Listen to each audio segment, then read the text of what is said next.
जब आप मतवाला हाथी हो जाएंगे तो नकेल जनता डाल देगी, महावत बिठा देगी जनता। विपिन जलोत्रा कमजोर पड़े हैं या भारतीय जनता पार्टी कमजोर? जनता पार्टी कमजोर है ना, जब प्रत्याशी हारेगा पार्टी कमजोर हुई है। किन्होंने चुनाव हराया है, कितनों ने भारतीय जनता पार्टी को कमजोर किया है। और संगठन को नेता अपने हिसाब से चलाने लगे तो संगठन का बेड़ा गर्क होना तय है। कई प्रत्याशियों ने तो ये कहा कि भैया आप मतदान आया नहीं तो आप आएंगे तो लोग नाराज हो जाएंगे। कौन लोग नाराज? शुक्ला जी नाराज हो जाएंगे। शुक्ला जी अजय तिवारी के आने से नाराज हो जाएंगे और पता चले कि हमारे खिलाफ, मतलब मान सम्मान देने में राजेश शुक्ला कंजूस हैं।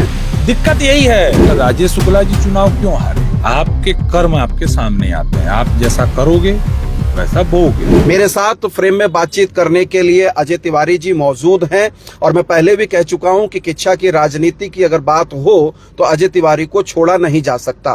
खासतौर पर भारतीय जनता पार्टी के सांगठनिक दायरे की अगर हम बात करें तब भी अजय तिवारी जी का महत्वपूर्ण स्थान रहता है। आप जानते हैं कि ममता जलोत्रा भारतीय जनता पार्टी की अधिकृत उम्मीदवार थी, लेकिन बहुत ही करारी हार उनकी हुई है।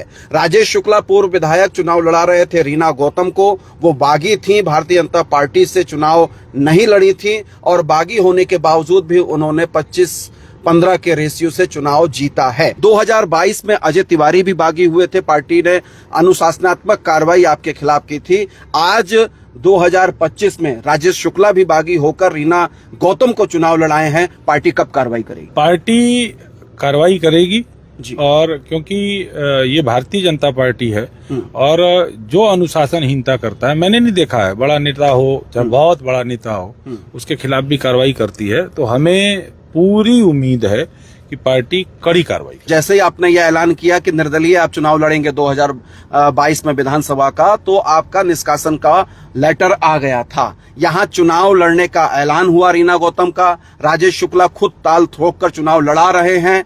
बावजूद उसके चुनाव जीतने की और पूरी प्रक्रिया खत्म होने के बाद भी अभी तक पार्टी ने कोई एक्शन नहीं लिया है। तो ये क्या विरोधाभास और अलग अलग भेदभाव वाली चीजें नहीं है क्या? नहीं, मेरे को लगता है रुपेश भाई 11 तारीख को पर्चा दाखिला था, उससे एक दिन पहले जी टिकट की घोषणा हुई और प्रयास वगैरह किया गया। 11 तारीख तक उम्मीद था कि बागी नहीं होंगी। 12 को था ना, 12 को नाम वापसी का दिन था। नहीं, 3 बजे तक अगर जब वापसी नहीं हुआ तो फिर पार्टी कहाँ थी? पार्टी और जिलाध्यक्ष जी ने कहा भी है, आप देखिए मैं तो छोटा कार्यकर्ता हूँ, मैं तो मांग कर यही तो बात है कि अजय तिवारी छोटे कार्यकर्ता है तो उन पर एक्शन तुरंत हो गया।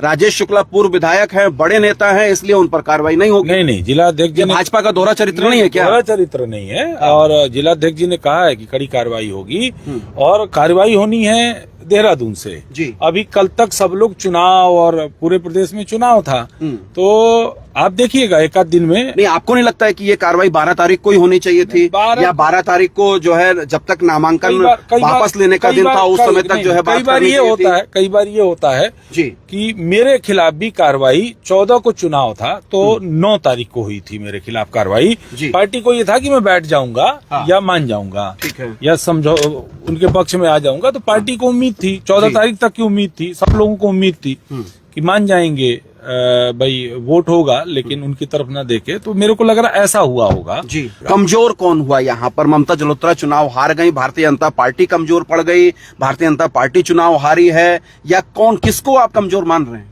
देखिए, चुनाव जो हारता है वही कमजोर माना जाता है। हाँ, तो विपिन जलोत्रा कमजोर पड़े या भारतीय जनता पार्टी कमजोर? भारतीय जनता पार्टी कमजोर है ना। जब प्रत्याशी हारेगा तो भारतीय जनता पार्टी, प्रत्याशी विपिन जलोत्रा की पत्नी प्रत्याशी भारतीय जनता पार्टी की थी, वो हमारी प्रत्याशी थी और हम लोग चुनाव नहीं जिता पाए उनको, तो कमजोर वो हुई है ना, वो थोड़ी नहीं हुई, पार्टी कमजोर हुई है। हाँ, तो उनको हराने का काम कौन कर रहा था? किन की जिम्मेदारी बनती थी? किन्होंने चुनाव हराया है? कितनों ने भारतीय जनता पार्टी को कमजोर किया है? भाई, जो बड़े नेता थे जिनकी अगुवाई में 2022 का चुनाव लड़े, भारतीय जनता पार्टी के कार्यकर्ताओं ने लड़ाया, जिनकी अगुवाई में दोनों नगर पालिका और नगर टाउन एरिया का चुनाव हुआ, जिम्मेदारी उनकी बनती है। और किसकी जिम्मेदारी है? जो बड़ा नेता होगा।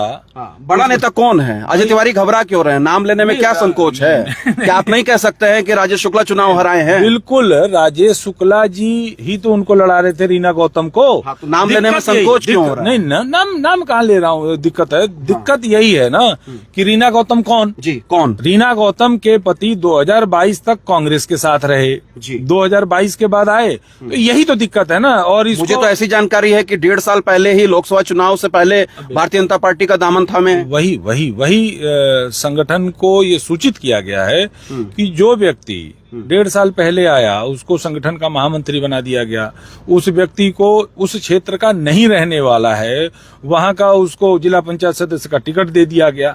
तो आखिर क्यों दिया गया? इतनी बड़ी पार्टी अजय भाई, इतनी बड़ी पार्टी, इतना बड़ा संगठन, सरकार आपकी किच्छा में आकर भारतीय जनता पार्टी बोनी हो जाती है, किच्छा में आकर नंबर्स नहीं जुटा पाती है जितने उसको बीडीसी के मेंबर चाहिए, और किच्छा में आकर देखा जाता तो राजेश शुक्ला पार्टी से बड़े हो जाते हैं, उनके पास नंबर्स हैं। फेलियर किसका है? देखिए, यही मैंने आप सबके माध्यम से ये कहा कि अगर संगठन में यही हाल रहा, यही मनमुटाव रहा और संगठन को नेता अपने हिसाब से चलाने लगे तो संगठन का बेड़ा गर्क होना तय है। कौन बना रहा है किच्छा में नेता?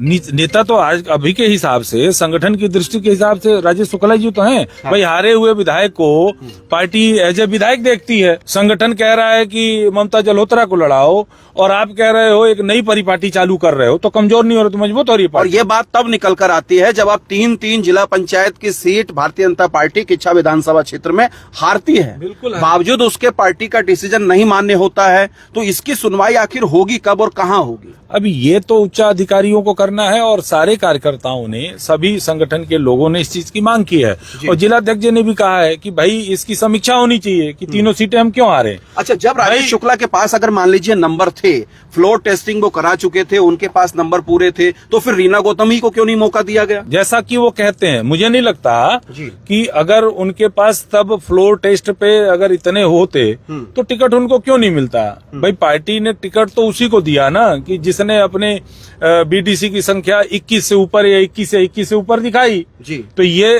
कहना, देखिए, जो कहना और दिखने में अंतर होता है। मेरे को लग रहा है कि अगर इतना होता तो बिल्कुल रीना गौतम को मिलता। तो फिर चूक कहाँ हुई? अगर विपिन जल्होत्रा के पास नंबर पूरे थे, भारतीय जनता पार्टी के पास नंबर पूरे थे, तो चूक कहाँ हुई?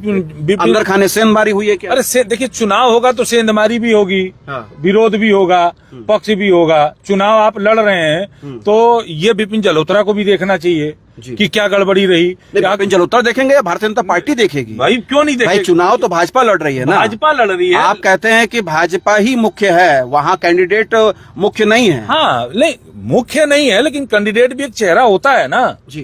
क्यों नहीं होता है? भाई, मैं अगर चुनाव लड़ूं भारतीय जनता पार्टी से, कमजोर चेहरा थे क्या ममता जल्होत्रा? नहीं, कमजोर मैं नहीं कह रहा हूँ। ये विपिन जल्होत्रा देखे ना, अपने गिरबान में झांके कि क्यों चुनाव हारे, कहाँ रणनीति कमजोर रह गई, कहाँ फेल हो गए, क्यों हारे। ये अब संगठन और सब लोग इस पे चर्चा भी कर रहे हैं और विपिन जल्होत्रा को भी देखना चाहिए। बड़ी बात ये निकल के आ रही है, राजेश शुक्ला जी ने कहा चुनाव के दौरान कि भाई दोनों भारतीय जनता पार्टी के हैं, रीना गौतम भी और ममता जल्होत्रा भी, जो जीतेगा वो भाजपा का होगा। ये युक्ति, ये भाषा शैली और ये वक्तव्य कहाँ तक जायज है? कहाँ तक तो उन्होंने जो लकीर खींची है, मैं उसी को आगे बढ़ा दे रहा हूँ कि अगर ये लकीर ठीक है कि ममता जल्होत्रा रह गई हैं और रीना गौतम को इस बार मौका दे दो, तो मैं आपके माध्यम से कह रहा हूँ कि वो 2 बार विधायक रहे हैं और पार्टी ने उनको 4 बार लड़ाया है। तो 2 बार चुनाव हारे हैं, 2 बार जीते हैं। तो इस बार अब ठीक हो गया, 4 बार बहुत होता है, तो इस बार मेरे को, विपिन जल्होत्रा को या किसी और को ये कह दें।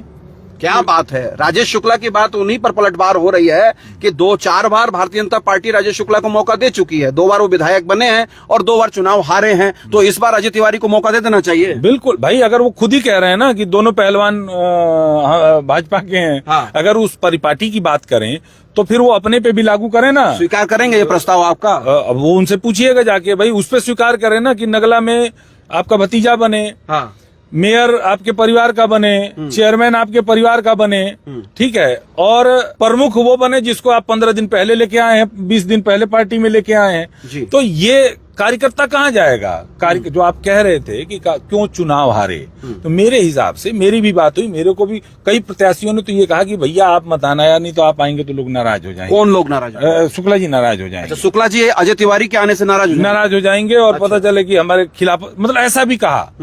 अब ठीक है, तो ये अब इसका चिंतन मनन करना चाहिए। 2027 आ रहा है कि भाई कुछ तो गलतियां रही होंगी ना राजेश शुक्ला की। भाई जी। मेरे को गाड़ी से अगर ना उतारे होते, मेरे को पहचान। आपको कब गाड़ी से उतार दिया? अरे अजय भट्ट जी थे, माननीय प्रदेश अध्यक्ष थे और सांसद बने थे, उनका जुलूस था।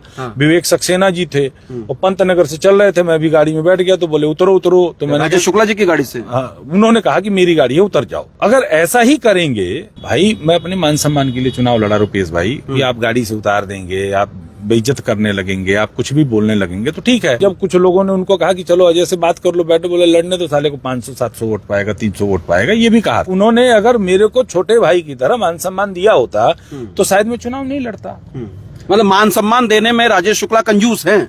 दिक्कत यही है, अगर आप ऐसे ही करेंगे, गंदे कमेंट करेंगे, धमकाएंगे और फिर से वही करेंगे तो लोग आपसे जुड़ेंगे नहीं, लोग आपसे दूर ने तो ये भी आरोप लगाया है कि घर के बाहर जाकर तांडव मचाया। हाँ, और उन्होंने तो ये भी कहा कि चाय से ज्यादा केतली गर्म हो रखी थी। हाँ। मतलब राजेश शुक्ला के जो भतीजे हैं, उनके परिवार के लोग हैं, वो ज्यादा तांडव कर रहे थे। हाँ, तो ये गलत है ना। तो ये राजेश शुक्ला जी को भारतीय जनता पार्टी क्यों बर्दाश्त कर रही है उनको? अगर ये लगातार सलासर गलत होता चला आ रहा है, आपके साथ गलत हुआ, विपिन के साथ गलत हुआ, राजीव सक्सेना के साथ गलत हुआ, तमाम सारे नाम निकल के आ रहे हैं, तो भाजपा कहां सो रही है? सो नहीं रही है, कार्रवाई की तैयारी चल रही है। आप चुनाव लड़े 2022 में, क्या क्या हुआ मुझे जरा थोड़ा बता दीजिए, हमारे दर्शक फिर से जान जाएं। संगठन ने मेरा निष्कासन किया, पत्नी डीजीसी रेवेन्यू थी, उनको हटाया, और बाकी भी कई जांचें हुई कि यूपी में माफियाओं से संबंध रहे हैं, मुख्तार से लेकर पता नहीं किस किस के संबंध गिना दिए गए। बाकी आपने तो बचपन से मेरे को देखा है कि मैं कितना बड़ा माफिया था। खूब जांचें हुई, परेशानी तो हुई, और वही मेरा भी ये कहना है कि मैं अगर ऐसा मेरे खिलाफ कार्रवाई हुई, मेरे को छोड़ दीजिए, मेरी पत्नी के खिलाफ कार्रवाई, उसका तो कोई दोष नहीं था, तो कम से कम जो बाकी हुए हैं उनके खिलाफ ये सारी कार्रवाई किसने करवाई थी? शुक्ला जी ने कराई थी, और किसने कराई थी? तो शुक्ला जी अब बदले नहीं है, आप कह रहे हैं अभी भी बदले नहीं है, तो फिर 27 में आप कैसे कह रहे हैं कि आप जो भी पार्टी का डिसीजन होगा वो स्वीकार होगा? भाई अगर नहीं बदलेंगे तो नुकसान किसका होगा? जो बदतमीजी करेगा, जो किसी का अपमान करेगा, कार्यकर्ताओं को परेशान करेगा। आज अगर राजेश शुक्ला जी चुनाव क्यों हारे? आपके कर्म आपके सामने आते हैं, आप जैसा करोगे वैसा बोगे। जब आप मतवाला हाथी हो जाएंगे तो नकेल जनता डाल देगी, महावत बिठा देगी जनता। तो मतवाला कौन हुआ यहाँ? भाई राजेश शुक्ला ने तो अपने कैंडिडेट को चुनाव जिता ही दिया ना, और भाजपा हार गई फिर। हाँ, बिल्कुल हार गई, भाजपा हारी है तो उनके खिलाफ कार्रवाई होनी चाहिए। 2022 की क्या तैयारी है आपकी? क्योंकि भाजपा की 27 की, हाँ 22 का तो हो गया। देखिए रुपेश भाई, मजबूती से दावेदारी रहेगी। मैं भी विधायक बनना चाहता हूँ, मैं भी सेवा करना चाहता हूँ। बाकी काम तो संगठन का है कि किसको टिकट देता है, किसको चुनाव लड़ाता है। चलिए, तो अजय तिवारी जी दर्शकों हमारे साथ थे और सीधे तौर पर आरोप लगाए हैं राजेश शुक्ला जी पर कि उन्होंने पार्टी की जो अधिकृत उम्मीदवार ब्लॉक प्रमुख की थी उनके खिलाफ जाके चुनाव लड़ाया। तो संगठन और पार्टी को उनके खिलाफ एक्शन लेना चाहिए। और 2027 अभी दूर है, लेकिन जो पार्टी और संगठन के भीतर मनमुटाव चल रहा है वो अगर समय रहते नहीं थमता है तो इसका नुकसान निश्चित तौर पर 2027 में विधानसभा चुनाव में हो सकता है। उनकी प्रबल दावेदारी है 27 के लिए, विधायकी के लिए, और वो कहते हैं कि राजेश शुक्ला को 4 बार मौका दिया जा चुका है पार्टी की ओर से, तो लिहाजा 2027 में वो प्रबल हकदार बनते हैं इसके। देखते हैं आगे क्या होता है। बने रहिए अनसुनी आवाज के साथ। अनसुनी आवाज के फेसबुक पेज को फॉलो कीजिए, आप हमको यूट्यूब पर भी जरूर सब्सक्राइब कीजिए। बहुत शुक्रिया, धन्यवाद, नमस्कार।